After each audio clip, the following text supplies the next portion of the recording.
avoid the Ivern Caitlyn combination we often see on red side coming in very early. Now that they were first picking Lee Sin. Same start for SKT. Zyra is now the only support they haven't banned that we already saw banned in Game 2. Yep. Game 1 and 3 had the same bans across the two of them, and looks like 2 and 4 may be in the exact same boat here as G2 have obliged and done the same as last time.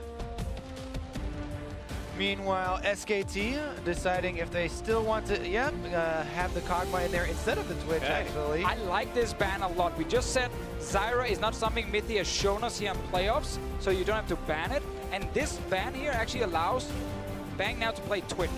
It was kind of blocked for him in the last one, but you can go for a late game combo like Tahm Kench, Twitch, Ivern if you want to play that style, and you have a fantastic late game. One of the keys for G2 has been, drafting late game scaling reliability while still enough of the early game to afford Trick to play off those lanes. There it is. So the ban is extremely smart after Sven showed he would take it early in the last game.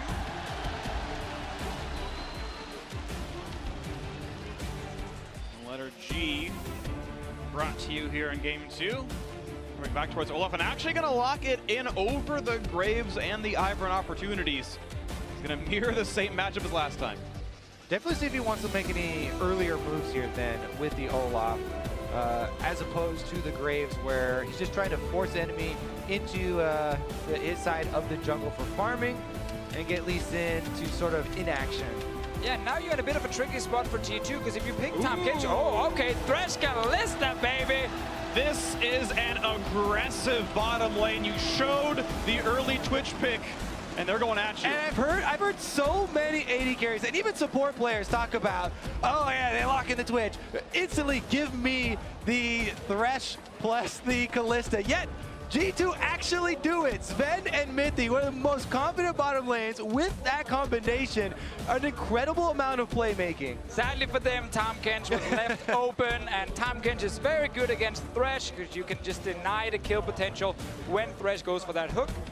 That is something that will be good for Wolf, but not a lane where SKT will put pressure on G2. Yeah, I'm still excited for the playmaking. Oh, you should be. The options here, especially with Lee Sin, Lantern ganks, like there's so much threat here for the bottom lane combination. Just in the first phase of drafting, this is going to be an exciting one. Time for the Vans to come through. We've already seen the Shen is off the table. SKT clearly unwilling to play the champion themselves. Ran that one several times here against Expect. G2's trying to ban something away. Yeah, also makes sense to remove it now against Thresh Kalista. Like, you don't want to add another thing to this bot lane party that G2 are trying to set up. Galio has been a pick we've seen in every single game. Oftentimes you want to either ban the Fiora, or you want to wait with picking the Galio to see the enemy top lane. I like the Syndra ban here from SK Telecom, seeing the Fizz and Ahri off the table already. Cassiopeia still open. Was a pick, obviously Faker used great success in team fights in Game 1, and then yesterday, 2 days ago against the Flash Wolves, and he can last pick it if he wants to. Like, Huni can go for that Rumble top if he wants a blind pick. Or even Galio and challenge Expect to actually show the Fiora. Okay, they banned the Fiora, so now Galio blind pick is open for Huni. The GP was such a good answer from G2, from Expect into that Galio. You have to be cautious. Yeah, it's definitely a good answer, but I still think SKT can take the Galio and just play safe, because play safe around the top side, because they lost that early skirmish. If they hadn't lost that skirmish, they were doing fine with Galio. But this is the other blind option we mentioned, and obviously, as you highlight, Kobe, it's just to avoid the gangplank. Exactly. Now you can just Galio. Huni does not like getting solo killed, no matter what else goes on in the game. Oh, Huni has bad memories with GP. He actually got outplayed against Soaz with it 2 years ago in Europe, in our European final. So Galio could come in now for Expect if he wants to play that against Rumble like we saw just before. Or does he want something else? Does he want more hard engage with this? Or oh my goodness, there's a lot of playmaking ability here on the G2 eSports side. Shockwave after the Kalista ultimate. Thresh gets thrown in there. Galio comes down on top. The theory crafting is definitely there, but pulling that off against SKT, more difficult task. Right, it's almost the exact same thing as you had in the previous game, and they weren't able to do so and punish the SKT flash cooldown. So now we'll see if it works a bit better this time around. LeBlanc, the final pick here for SKT. Oh. Faker LeBlanc MSI. Yeah, we never say no to that one. But last year, 2 years ago, I should say, Faker's LeBlanc was the downfall of SKT at the hands of Edward Gaming in Game 5. Exactly, but this is a last pick LeBlanc. No more Ghana in this game. Right into the Orianna. And I want to go back to your point, Freak, regarding G2 and, you know, maybe lacking like easy tools to start fights with. Like a lot of this is on Trick to find a good engage, and that's where maybe, again, things like Gragas that offers a bit more hard engage for your team can be easier to play. But Galio is just such a power pick that you feel like you have to take him when he's open. And I just love the combination, how much confidence you can give Mithy to actually take his hooks. I think you guys need to have more faith in Mithy's death sentences here. That's a Tom Kench on the other side. Well, he can take it in. He can still take the death sentence in. They get pulled out by Kalista after the Galio ultimate has already been channeled on that placement. So, I mean, the yo-yo composition here from G2, I'm seeing all the theory crafting in my head is just exploding right now. And then we're seeing I want to see it pull off. Then we're seeing the carry in Wolf's belly, not taking any damage, doing that insane engage. And G2's like, wait a minute, we didn't kill anyone. All the fireworks go off and SKT members still live. Well, it's going to be fun to watch the carries in SKT, and if they do live through these fireworks, if Wolf can continue to support the squad, he's made some big plays so far this year. We'll see if he can do it again on the Tom Kench. And Game 4 is ready to begin here in Rio de Janeiro in front of thousands of cheering Brazilian fans. Will SKT secure the championship on this one, or will G2 from Europe bring us to Game 5? No matter what happens, then this has been a very, very fun final to watch. Very competitive games, back and forth as well. G2 has definitely shown up. And I'm so happy about this tournament because it came in saying, is this the one where SKT wins the title undefeated? And instead, we get to see maybe the gap is closing and then G2 plays at their best. Oh, careful. Careful with that one. SKT always end up winning when we say the gap is closing. But even Gigabyte Marines surprising and getting 3 wins during the group stage as well. Like, there have been so many pleasant surprises at MSI this year. We saw Premier SKT last game, but they looked really sharp, and we know that team is still up to that level, but so many other teams have stepped up at this tournament, which is so great to see. One thing is for sure, the vacation, definitely a thing of the past. That is over. G2's they hard gave it to work. WE and said, it's yours now. G2's hard work completely paying off, getting into the finals and showing up in the finals.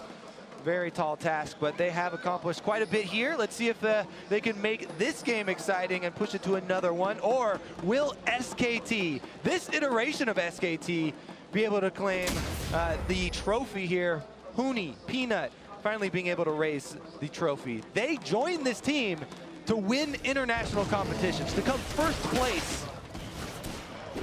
Well, SKT give the tell that they are in fact leashing blue buff for their Olaf. One of the strengths of that champion is that he doesn't need the leash at all. You can play for lane dominance on the other sides of the map. But ooh, that was actually pretty close because 1 HP and I believe Deadly Venom was still on the target. There was a chance he lost that blue buff. It was close. Let's see, bot lane now. Kalista Thresh, always a lane where if you make one mistake against him, you get hooked in, played, and then suddenly you just go down. Yeah, instant aggression there from Mithy. One of the reasons that they did land a little bit of extra damage there on the clear for Peanut as well, because they didn't want to contest super early. Also, it's accelerating Peanut into an early movement by mid lane here. Orianna definitely under pressure. A lot of damage here. He's got a flash wait. No, he's got to wait for Trip to come in. Pushing the damage on a Faker, not much else to get. A trade of equal damage. Very good counter gank here. And I also like Peanut actually paying attention to mid lane early, because it's been G2 always ganking Faker and getting perks ahead. Now they're trying to get this LeBlanc rolling. Meanwhile, pushing top lane, always want to highlight these deep wards because it's been so crucial. Huni on the Rumble is vulnerable if he perma pushes up, but he's able to not only get the early ward in there, he also destroys the blast cone to remove one more option for Frick. He's doing this so often when he has to push, like that exact move. Literally every single top laner at this tournament, I think, has actually done that well if they're the pushing matchup. So we're not calling it a Huni? I think it came around before. Fine, it's a top lane move then. Still good to do it. Of course, Rumble gonna have the push lead early on in the matchup, and it's still a strength, whether it's expected or not. That's still good play. If you pushed up and warded their blue buff on Lucian, that's a Huni. Okay, that's fair. That's fair. Let's take it on. Let's see if Trick can make something happen top side. Those lane ganks, they have worked out for him in the past. Oh, he snuck in there. Yeah, I don't think they saw him. And with that minion dead, he can go even farther forward. So Huni may have an understanding that, of course, he could be here now. But Peanut's recalling away, so it's going to be a 2-on-1 if they go for it. Yeah, Huni just trying to play it safe, and Trick doesn't want to waste time. That's why he just goes in for the play here to push out the lane. He knows that Huni is already kind of figured out he's on top side because he saw him at that blue buff, and Huni just like pulls the wave back to his tower and says, I'm not going forward. Yeah, and he also expects not to waste any time, right? He accelerates the pushing of that into the turret so that Expect can go for his recall now, get his purchase off, and get back to lane. You can see actually pretty substantially down to the bot lane, +5 minions right now. Still full potions for Sven. So far okay for the G2 counter pick lane. Trick now back in to the mid lane. His third time influencing a lane. Faker than a half HP, slowed a bit by Perks. That's a chain missed. Forward hop forward. Faker no longer has any cooldowns. Ball tracks Peanut. Oh, okay. Faker jumping back in, trying to get some damage onto Trick. And we see the same kind of play where the mid laners are hovering to the side where their jungler is, just nearby for a counter gank. Hard for G2 to kill this bot lane due to the time Kench, but you don't need kills early on Kalista. You can still become such a powerhouse later in these fights. Exactly, trying to retain control of the wave. Expect doing similar here. Good trade onto Huni. Pretty good damage here. Of course, first TP's already been had by Expect the double Doran's Ring recall. Huni happy to wait a little bit longer, and then he can match that with more items. Going back to Sven and Kalista, if people haven't really followed his career, like back in the day when he joined Origin and made it into the LCS, made it top 4 at Worlds, like his Kalista was so famous in Europe. He banned almost every single game. And I remember even at Worlds he was getting banned, so not just in Europe, but Sven definitely one of those legacy Kalista players. And then Kalista got nerfed, and he spent a year whining on Twitter about why didn't we buff Kalista so he could play her again. She did receive a few buffs. Not a lot of AD carries like to play her as like a high tier pick, but if you are one of these guys where it's a comfort pick for you, then you can still have great games on it. It's funny, Kalista didn't even get any straight buffs. It was Blade of the Ruin King got true, better. yeah. Everyone else just kind of joined her territory. Ruin King ref, the item, of course, so much stronger now. We can see if he can keep pressuring on the Bang. And for those who don't watch a lot of this anymore, you get one spear into a minion, then you go and try to get your opponents off, and that's been going pretty well. Nice predict by Perks, actually got the ball over where the distortion was going to be, and Faker jumps back onto it. Of course, there was a buff where Ren gives you the mana back on just one minion kill, so they're right to Fischio. But it makes that laning pattern even easier. Land one auto, land one on a minion, hit E, receive free damage. And I want to return to the top lane, actually, because we have a very forward ward. Actually, we're on bot lane now. It doesn't matter what I want. But anyways, this ward I wanted to highlight because we talk about the pushing of Rumble. He wants to stay far up, but he has to worry about the lane ganks of Trick. You know, he just was the victim of a single one. Now he's trying to defend that ward. You can see Expect was hovering very close to that brush before he walked in there to see that it actually is there, and he can take that out, opening up more possibilities of lane ganks. This time I think he's going to kill the ward off. Looks like he found... He never walked in the bush. He never So he gets value out of that ward. Oh, he didn't see it either. He was looking at Rumble. They have to know. Okay. Again, this one is going to be Expect pushing the wave into the turret once again, but it's a pretty substantial minion lead for Huni right now, about 10. Similar lead to what's in the bot lane. Looks like Sven and maybe going to let the push come in. Wolf level 5. Ooh, they get the gray health out of top Kench. Also, Bang is used his potion, so all these little trades right now will go in favor of Sven because he still has his potion. He just popped it right now. We'll get the HP advantage, but once again, SKT can just try and play it safe and go back. In case he had hit the hook, Devour would come in from Wolf instantly. Being at the level 6, looking for the bot side of the map. Here's the Ghost, wants to go for the gank, and here comes the all-in as well. A lot of damage on the mid. They're going to go right for that one. Plenty of damage there. The flash to follow, and that's sure to be first blood picked up for Peanut in the bot lane. Right before they hit level 6, still level 5, and they get in there for the kill. Very nice timing from Peanut. Called down. You talk about it. They're out of potions. They're out of sustain. They're almost ready to back. Right before level 6 comes in, the opening, they're able to punish the aggression from G2. Perfect timing right there from Peanut, really making sure this bot lane will be doing well from SKT. And yeah, Minty and Sven are obviously just playing the lane normal 2v2. But as soon as Peanut shows up, and there's no wards from G2 near that river to actually spot the Olaf. So they get surprised, and they end up going down mid-man trading. Good damage out of Faker. They're on to Perks, starting to win this trade a bit more. Was a 9 minion lead for Perks to be traded back a little bit right here. Nice juke by Fake, gets away from the ball. Walks away pretty cleanly. Minty though over the wall, wants into this one, choosing not to follow, and of course Wolf there for the Devour. You can tell Perks is ready. He's theory crafting as well. Pass him the ball, Shockwave ready. Oh, Faker draws it out. He wants to go back to base anyway on the side of Perks, so he's okay, quote unquote, wasting that cooldown. And out he goes. Faker is going for the now very normal Gunblade build. We'd seen a couple people do differently. Maple didn't go for it earlier on this tournament. But the stand to sustain, fairly highly durable, split pushing block build is the one coming in for Faker. I really like to sustain against things like Orianna that won't one-shot you, where it's a lot of small trades happening in lane. That extra sustain just really helps you stay. And so you can always look for trades back against Perks here. Does also remind you what SKT are looking for. You know, they have the double teleport, want to split you up, pressure on the opposite side. Tom Kench will become available. The Twitch is something that Bang has used very offensively. The only AD carry with that assassination potential. He's really used that threat quite often. Can't have a final without Bang playing that Twitch. And as we talked about in chat, so like the engage from G2, it can be very hard to execute properly against things like Tom Kench as well. Olaf ulti can also block the hook, or maybe, you know, make it harder for G2 to actually start the fight. And then suddenly, you might not get the target you want. Right now, no targets to be had for G2. All they've been able to do is get minion control. These hooks mean absolutely nothing. Mithy lands it and goes, well, that's 80 damage. See you later. Ah, he found the ward. This is I think that's number 2. Yeah. He found the second ward. Goes. Here's the ulti coming in because Peanut wants for this one, and Sven gets the lantern out. Nice little alley-oop there. Throw your teammate out and give him the lantern away, but Baker's now to join the party. Exhausted by some time, and they're gonna kill him for it. Only the 1-for-1, maybe not a good use of his time. Meanwhile, exactly, Perks is going to be able to push up this mid lane now into the turret. Roam from Huni down through the river will be seen on the pink ward, so he actually doesn't even have to worry. Ooh, he actually walks towards him here. Remember, Galio ulti is available in case they want to try and make a play, but instead it's Perks near the tower. Huni walks down for nothing. So important for G2 to get a kill on Sven in the bottom lane when they got ganked again.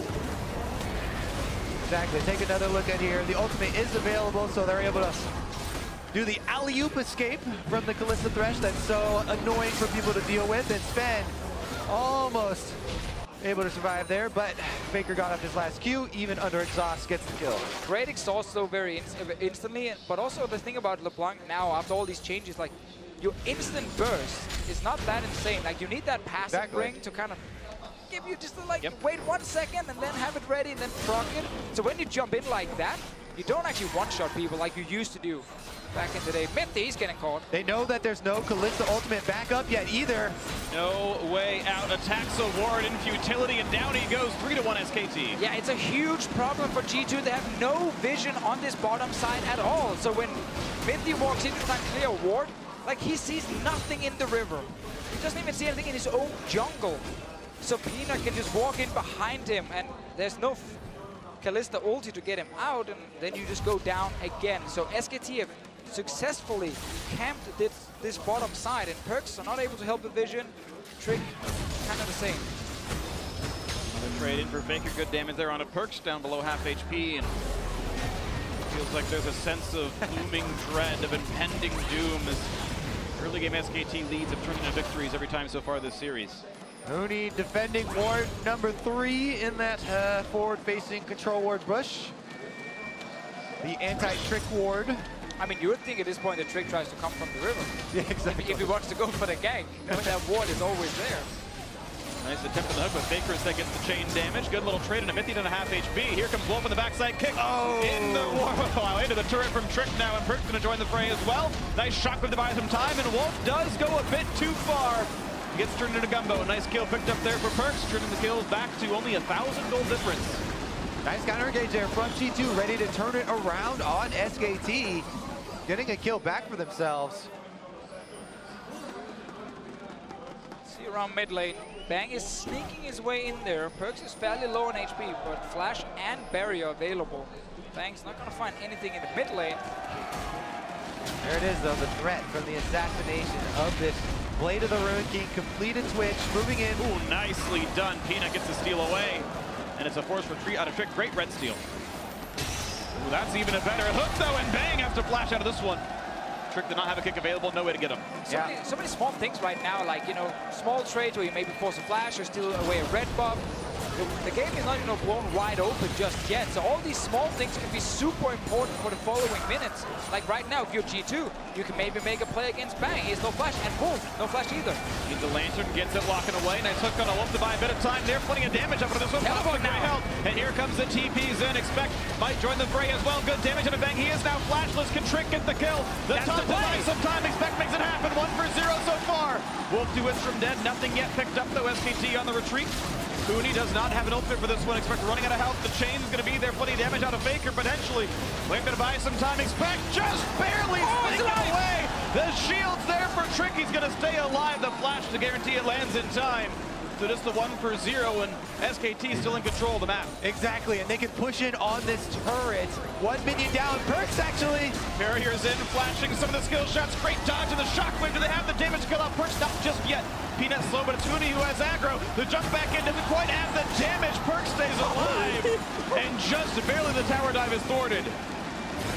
Faker looking for the finish there, but Perks barely survives. Expect barely survived. Everyone on G2 living with slivers, and the turret will stand as well. All right, so this is the first fight. We just talked about no flash here for Wolf and Bang. So this engage is very, very risky from SKT, but they have to double TP. In addition to the fact that before that teleport, we saw Hooney use his ultimate on the minion wave, so no equalizer here. And just think about how many people got away with slivers of health.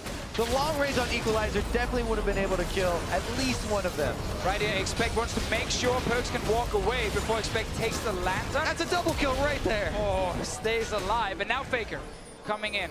Pretty sure he did not get off an auto attack to actually use. One at the very end, I think. Did he He autoed late. Okay. And it might have been on at the start. It is important with the Hextech Revolver, you get the auto off when you go in. That's an auto right there. That's one there. He comes back in, because I just saw it was available. He came back from cooldown, I think. Did not get one right after, and Perk stays alive. Good kick from Trick. Very tight timings here. The gold lead still only that 1,000.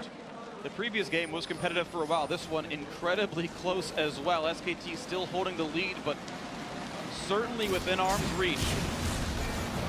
Take a look at the play yet again in the mid lane. Perk's gonna get hit up by the axe. That means Peanut's saying it's time to go, and there's no way out for the Orianna.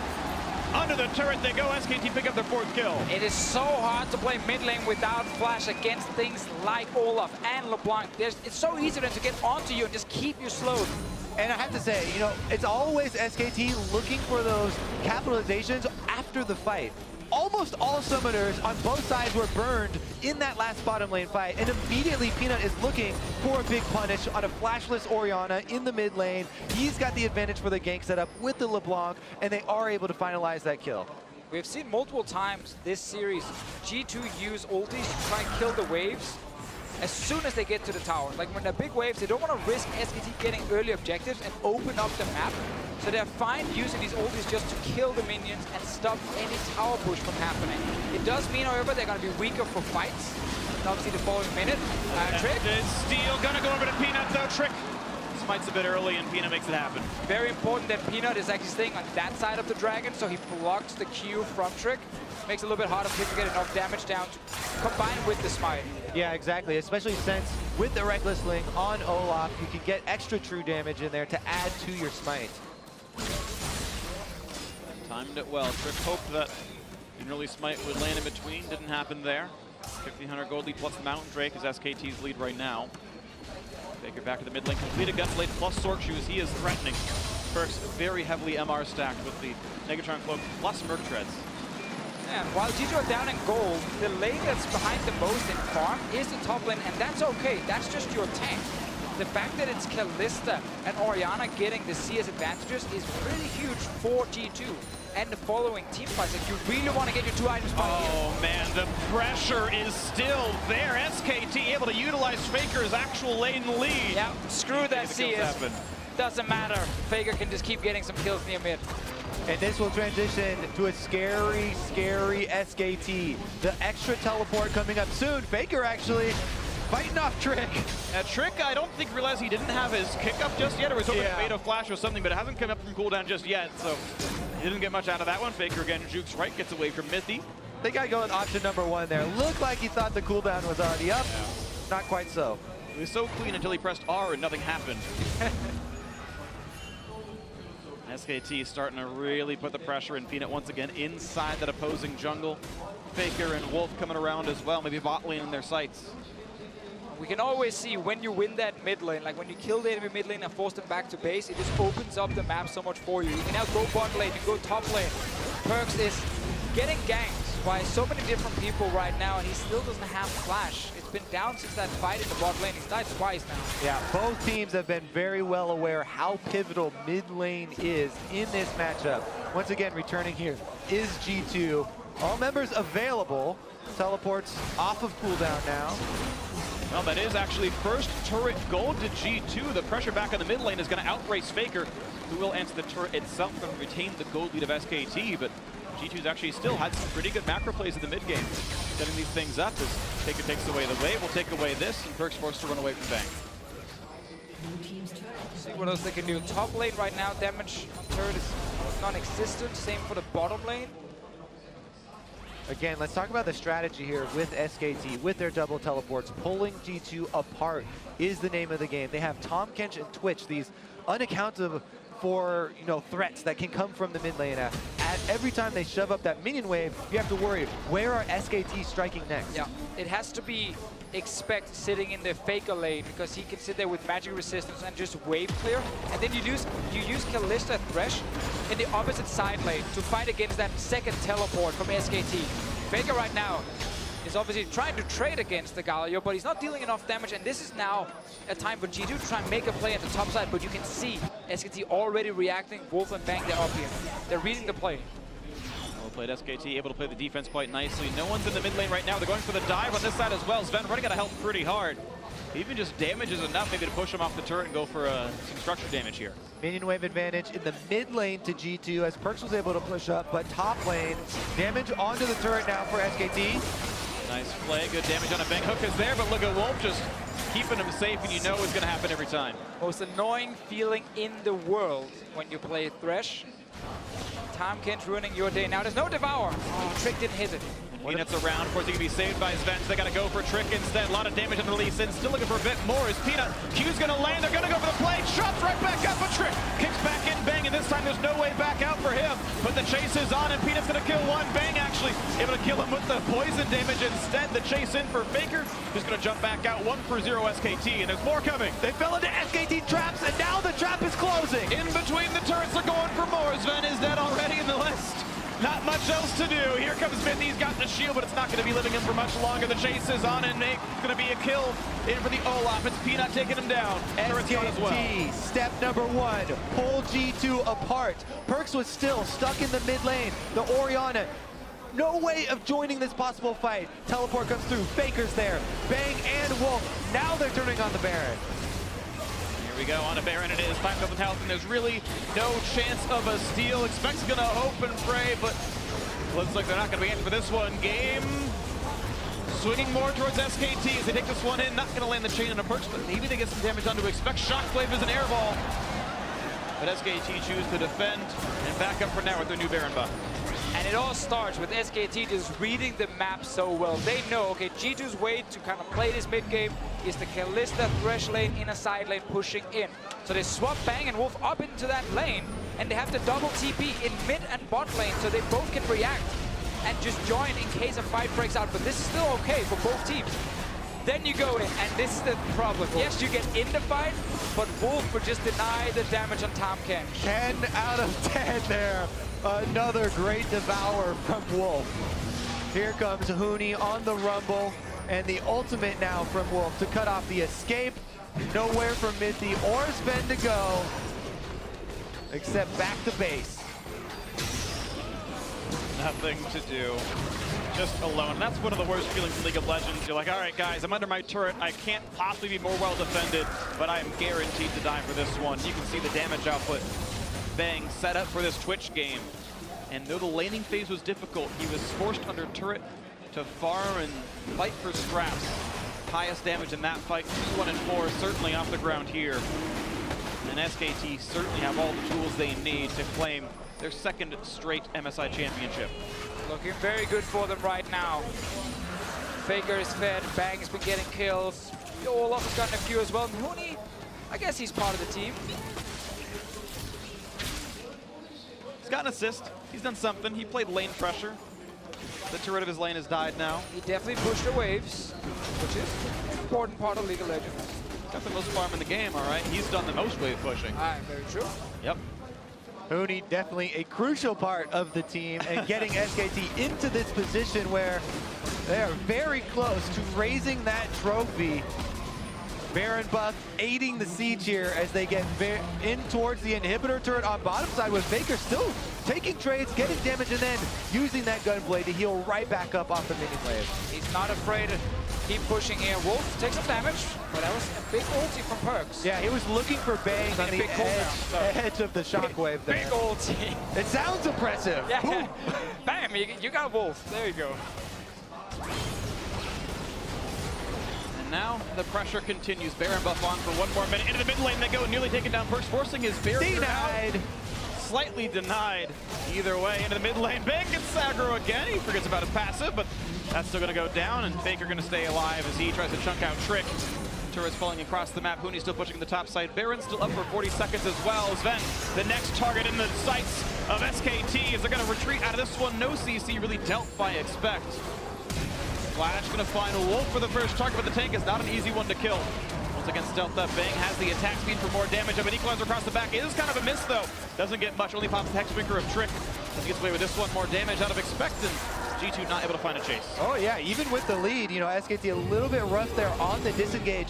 Peanut, though, goes offensive to chase off the damage dealers during the taunt flash there from Expect. So there wasn't DPS behind the initiation. While he's going aggressive, Wolf is just sitting behind the team, saving them left and right. He devoured Faker there, then flashed away with Faker as well.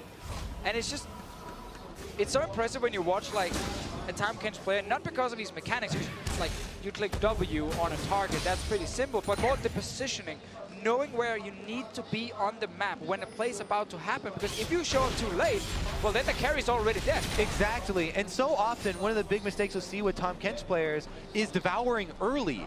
Wolf, time and time again, he waits for the spell to come out, or he'll wait for the commitment from the enemy team. Lee Sin's flying towards their team. Whoop!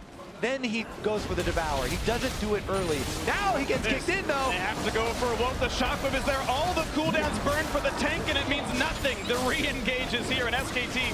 Oh, they're all coming mid now. Here comes the flank out from the mid lane. The G2 forced to flash away from their opponents. First kill comes through as Perks hits the mat. Faker going to be next up to take down Trick. Gets the kill. 2 for 0. 10-3 overall in the game. Sven next up to fall. It's a 3rd kill in a row. Peanut now on a rampage. SKT 10,000 gold ahead. Their victory all but assured. SK Telecom inside the base. Inhibitor under fire. 3 members of G2 dead. And let's see if they go for more. 15 seconds on the respawns. SKT gonna look towards the bot lane. They've got a wave that Faker can set up. The Ocean Drake regens them a bit. And they are gonna stay inside the base a little bit longer, but respawns in 10 seconds. A turret is the most they can get without a fight back. That's still enough for them to get another one. Expect is trying to be annoying here. He does taunt Faker, doesn't get enough damage on a Wolf though, waiting for the team to respawn. They're coming now. Rocket comes in, or the Lantern I should say, looks for Bang. They find a little bit of something here. Ward hops in, brings in Wolf with the Twitch alongside. The taunt is there, the shockwave as well. 2 quick kills for G2, the best to make something out of this. Yeah, that was such a nice play from Trick. He waited with his move here for the devour to happen, and then you just kick Wolf back into your team. Don't try and kick the Twitch, because then he's obviously just gonna escape. Such a nice play from Trick, but it's 2 kills for G2. Sadly, there's no Baron for him to take, there's no Drake to take, there's no real tower to take. Like, SKT are so far ahead in this game that these 2 kills will not really do a lot for you. Yeah, they just have to do cleaning duty right now. Clear up the minion waves, clear up the vision, try and get something over by Baron so that you have a hope of that big comeback play around the Baron, and hope for a mistake from SK Telecom. Almost never see these mistakes from SKT where they actually end up throwing away a lead They are so good at playing when they're ahead. Now we might see some more action. Small mistakes here. Peanut taking a lot of damage. Gonna try to run away as best he can. Here comes the follow in from Minty. Can't quite get much, but it is a low HP jungler. G2 say this is the time we come back for the fight. Can they get anything? The Flay's gonna miss though, and that means no more engage to be had. We see the same thing again here. G2, they're trying to find the engages, but it's so hard against this comp from SKT with the Devour. There's just no easy hard engage for G2 to use to try and get some picks here. Take another look at this siege from SKT. 3 members here and expect go straight for Bang. Trick gonna land the Q. He waits, and then he sees the Devour and he goes for the play. Able to get both of them back, and he kicks them into this shockwave that's going to come from Perks as well to secure those kills. Really nicely done, and damage on that mage who you know can one-shot people. Void Staff now completed. That threat is there, but it's going to require still a minor miracle for G2 to make a comeback in this one. 11,000 behind. Yeah, 11,000 gold plus. Already SKT have 1 Mountain Drake. The next one will be trivial for them to take. And with 2 Mountain Drakes, this big of a lead, plus vision control and mid inhibitor down, the Baron bait from them, or even the Baron rush from them, are both very viable options to end this game out. It's almost a formality at this point. SKT have most certainly all the tools that they need. The cheering Brazilian fans know the impending victory is coming. And what do you do if you're G2? Do you risk it all on trying to stop a Baron when you have to walk in blind? And then suddenly you can get collapsed on, you can't see where the Twitch is before the fight starts. Or do you just sit in base and let them get Baron and try and defend near your Nexus turrets? Like, it's almost a lose-lose if you are G2 at this point because you're falling so far behind. Here's the flank once again on Trick with no jungler. It's even harder to secure a Baron, and Trick is dead. Even more of a formality. There's almost no way G2 stops this one. Huni gonna start it up early on. Shockwave only catches one of the frontliners though, and Bang pops Yuldi for a bit more damage. Hooked in, eaten back up by Wolf, but it does buy some time. Expect now on the front. And Baron has been part of this fight, so it's a bit of a split focus. And Peanut's 1v1 with the Baron.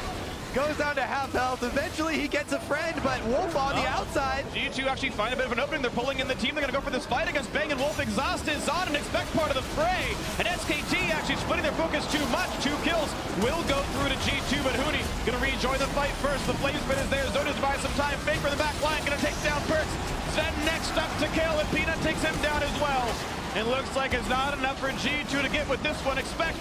Not to expect any kills here on this as Peanut finds his double, and the tank will go down last, but assuredly he will be falling here as well as Faker wants it to happen, and Huni's going to make it so. Trick has respawned, but SKT even farther ahead than before. Yeah, SKT though, they're so low after this. They don't feel like they can rush Baron. They want to just go back, get full HP, and then go back and try and make the exact same play, because they end up getting more kills. Trick is on a solo mission. Finds Faker and a Grump. Hits Faker. A lot of damage there, but look at the damage output back. He is not nearly the damage hits back. Hits back harder. Hits back a bit harder. Now for the 2-man Baron, the rest of the team coming in shortly. SK Telecom, currently on the 2 World Championship streak, about to be on a 2 MSI Championship streak as they've got Baron buff and looking to finish out the 3rd game in this series. See the play again. Perks trying to get Bang here with the shockwave, but Bang, quick movement, steps out of it, and then Wolf, of course, saves Bang right after. And SKT, they will split up at the moment. I think Bang and Wolf kind of realize they can't walk down and join the team, and that's why they get engaged on. Yeah, good call there from G2. They have very limited options, right? So any opening that they see SKT split up, they have to jump on. Even though it's low your probability of success and they are so far behind, they get some sort of advantage here. Bang is out, the Twitch is down. And SKT comes in, Faker, not really under threat, so you can finally sit in that fight and wait for the passive to be ready and then kill Perks. Peanut, of course, running rampage on this Olaf, and again, it's what we talk about. Whenever SKT gets the advantage, you just almost never feel like they lose it again. They always manage to just kind of push on all your turrets, set up around Baron, and even when it looks like you have a small chance, they can turn it around so quickly. You can see SKT just crossing the T's and dotting the I's at this point. Faker looking for another play on Perks does. managed to juke away for now, but with the Baron buff on, they're looking to close out the game, close out the match, and close out the tournament. Trick on the side, doesn't find anyone to fight though. And with the slows from Peanut, Bang is going to be able to clean that one out pretty easily. Not even a threat onto him just yet. Vigor once again on the front line, going to find Mithy for this. Pulled back in. Nice by Sven to buy him some time. And now they go down for inhibitor number 2. The base falling apart little by little. 5v4 on the map. Gold lead 16,000. Baron buff on the 5 as well. And here we go. Nexus turret's about to fall. SKT to cement themselves the championship. G2's redemption is nice, but SKT going through the crucible of the mid-season invitational to lock it down as the best team in the world. And SKT are once again the champions.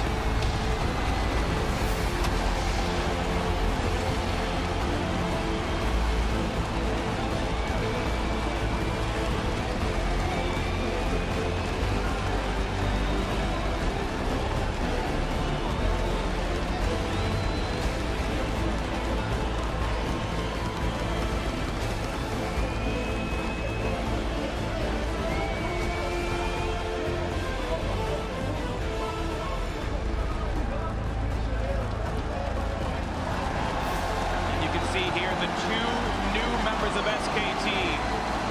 The players may change.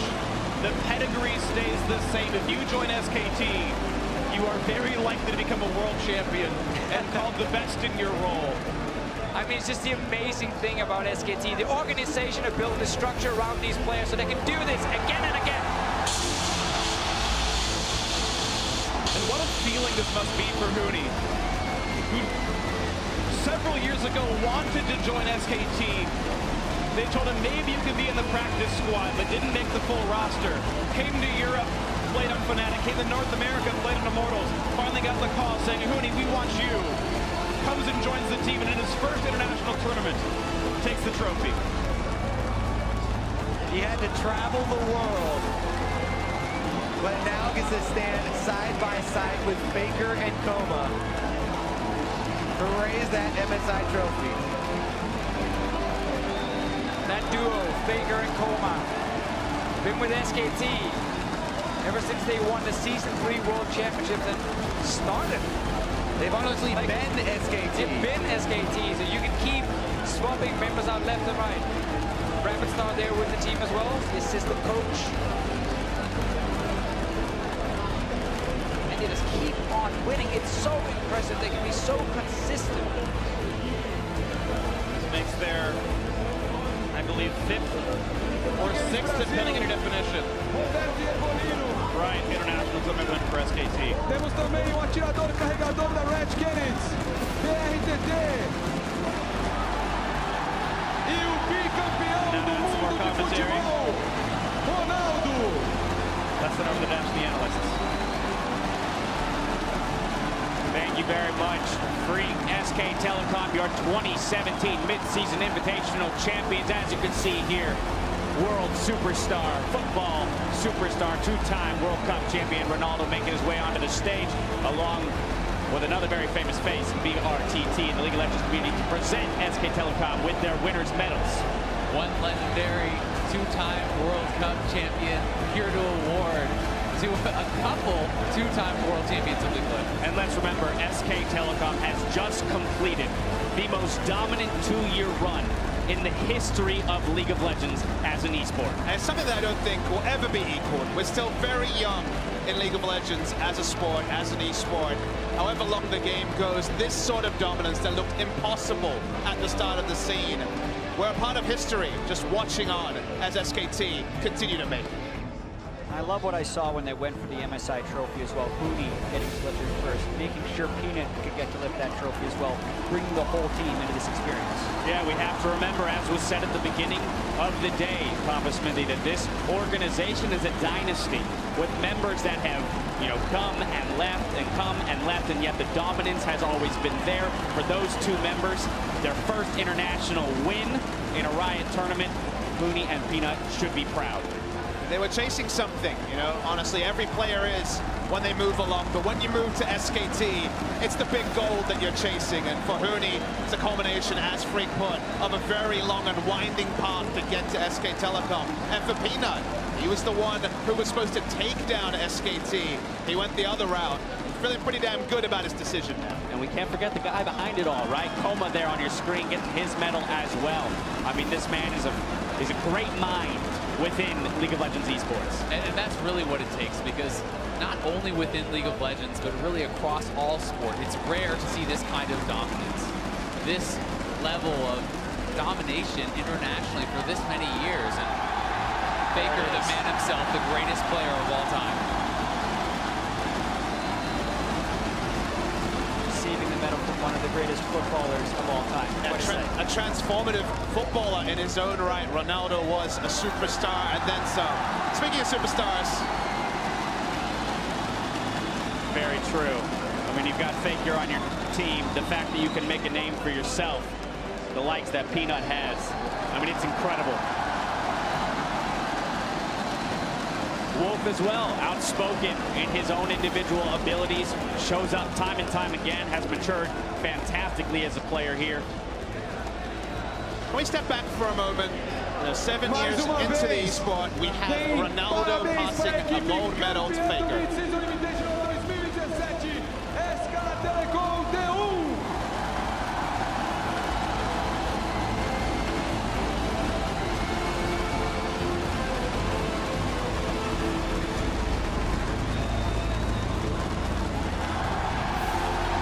Much-deserved trophy raised once again by our 2017 mid-season Invitational champions, and the crowd wild as ever, loud as ever.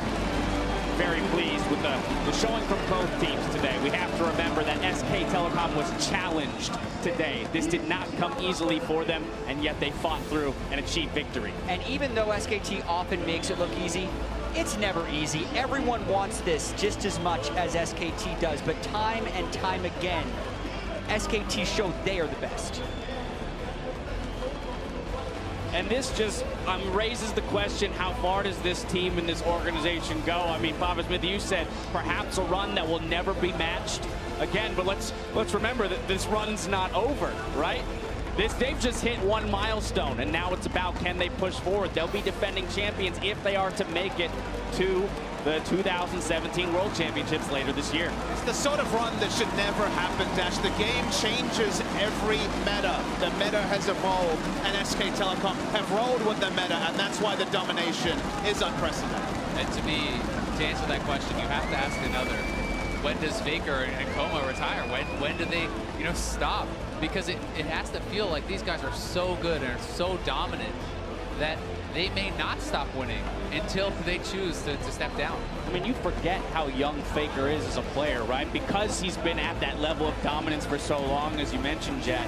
And it feels, like, in order to be there, the experience that he's acquired, the poise that he presents on stage and against adversity. Let's remember, he's focused the entire series here.